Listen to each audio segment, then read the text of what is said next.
Hey, it's Ty. We're doing another. I've been trying to figure out like the most comfortable way of doing a beanbag chair interview. It's really weird. So Sean Paul's in here hanging out. Just said what's up to a bunch. What's up, man? Good, official. Man. Yeah, it is kind of crazy. Yo, how are you doing? Hey. It's more like to me like just a chin up. You will see you going sideways. Like I'm always afraid. It's like a crotch shot of me. Nobody's looking at me anyway. Keep looking at Sean. Enjoy what's going on. Sean Paul with the you've got Imperial Blaze dropping on. Where's it out? It's out. No, it's coming out in a few days, man. 18. 18. Yeah, Oh, so like a couple more days. A week and a half, actually. Yeah. So, you know, I've been excited right now. My energy is going as the days go by. Yeah. You know, I finished the album about January, so I've been itching to get out, and I've been asking the label, yo, when? They're like, yeah, summer is the time, and.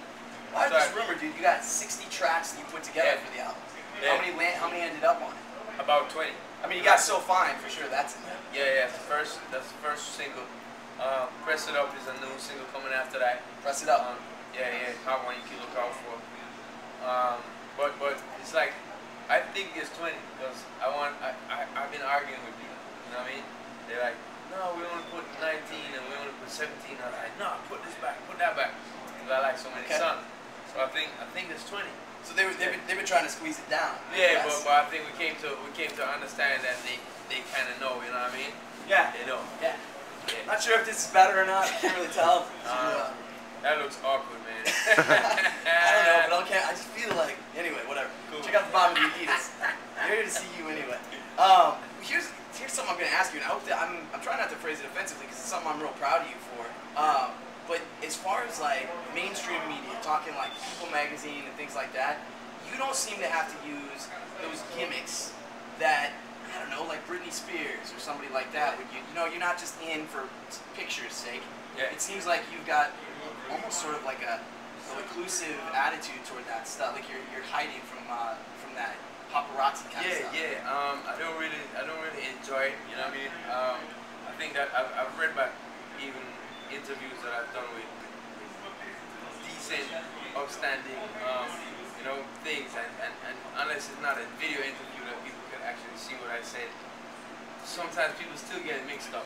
Yeah. And so the message is kind of sometimes a Chinese telephone thing, unless you plug it the right way all the time, and that takes a lot of energy out of myself.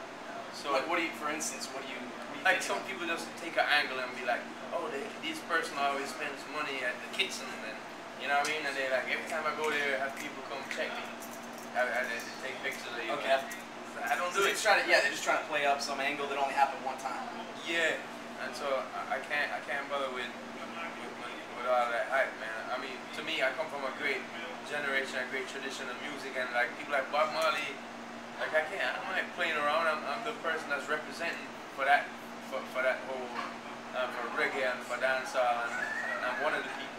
And so, I mean, that's a great tradition to me. I don't want to flip around. I don't want to become the comedy version that came around of what he said. It's a great tradition. Absolutely. Yeah. Well, and you're, I heard this from you. Is this true? Did you donate $1 million at one point to a cause in Jamaica? It was $5 million Jamaican dollars, which is $5 million Jamaican dollars. Which is there's, I don't remember, like probably it's like $80 or $90 to a Jamaican dollar right now. Okay. So one US is like 90 Jamaican dollars. So calculate that out. So okay, I can't do that math. I'm just gonna say you donated $5 million Jamaican dollars. Couple of thousand, you know, couple of thousand grand. Thousands, yeah. Hundreds of thousands of dollars. Yeah. So it was because of a hurricane that happened. And also we did donations earlier this year to a hospital. Shaggy 2 years ago invited me to give out presents at a hospital for some kids who were on generators and respirators and whatnot. They're in the hospital, and as a kid I used to do that like with a girlfriend of mine who was a Christian kind of, you know, lifestyle, and she was like, yo, come check this out. And we used to go to old people home and to you know, little kids hospitals and whatnot. So I didn't find it unfamiliar, so I went with Shaggy and did that. And then earlier this year, he's like, yo, we're going to do that, this concert I'm going to, so it happened in January the 3rd, and we actually did a song for it and a little video. It's on my website, you can check it out. The website is called allseanpaul.com. So you know, giving back in that way makes me feel proud. You know what I mean? Makes me feel good that I'm able to represent people from where I'm from. And then like things like the hurricane happening, it happened really before Katrina happened in the States here. But it was a few years, like a year and a half before that.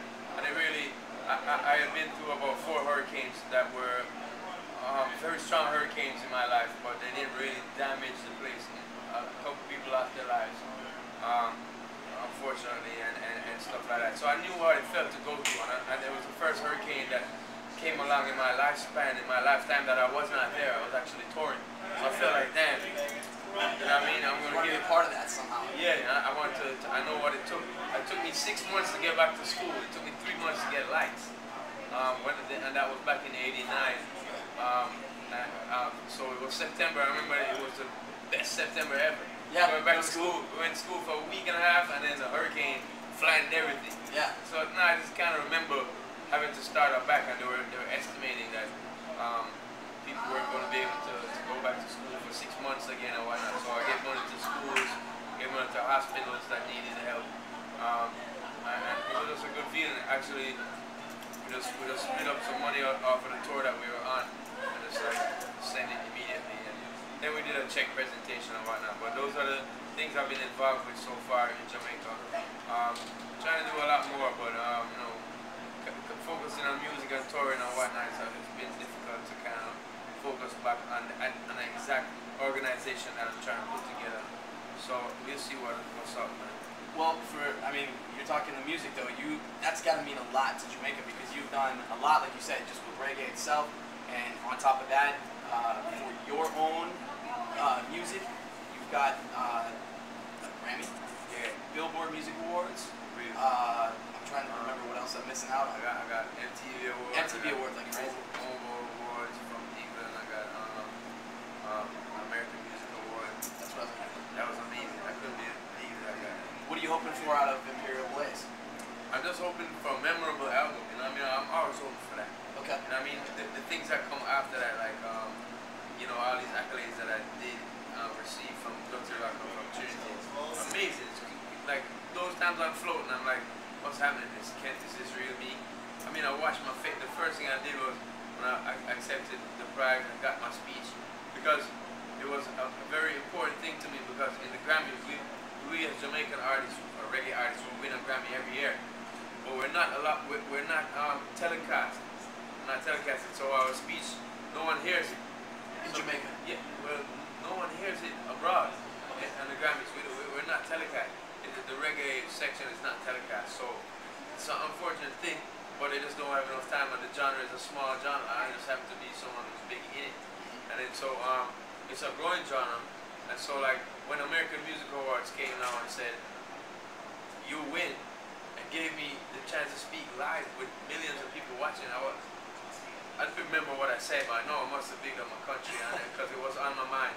And wow, this is the first time that we've been able to, like, you know what I mean, win at that level and say, hey, thanks, live. You know what I mean? Right. So that was an important thing for me at that time. But as you said, for this album, like, just that you remember me, just you remember I make good music and you enjoy it, man. Clearly, so I gotta tell you, I still find I'd say it's probably like the top requested song right now. Wow. Yeah, it's huge. Appreciate y'all. Enormous in Chicago. Appreciate it. All right, I'm gonna let you get out, but what one thing, if you could do one thing here in Chicago, what are you trying to do before you bounce? Eat some MacArthur's. Go check out my virgin. Got 55 flavors of wings. You know what I mean? World of wings. He's been to Chicago before. Yeah, I'm a deep on pizza dude. So I like food. Giordano's. I'm just gonna shout out my favorite one. Giordano's. We'll come check y'all out, man. I'll be here for 2 days, so got a lot of eating to do, man. I like food, so yeah. All right, August 18th, pick up Imperial Blaze. Follow and request.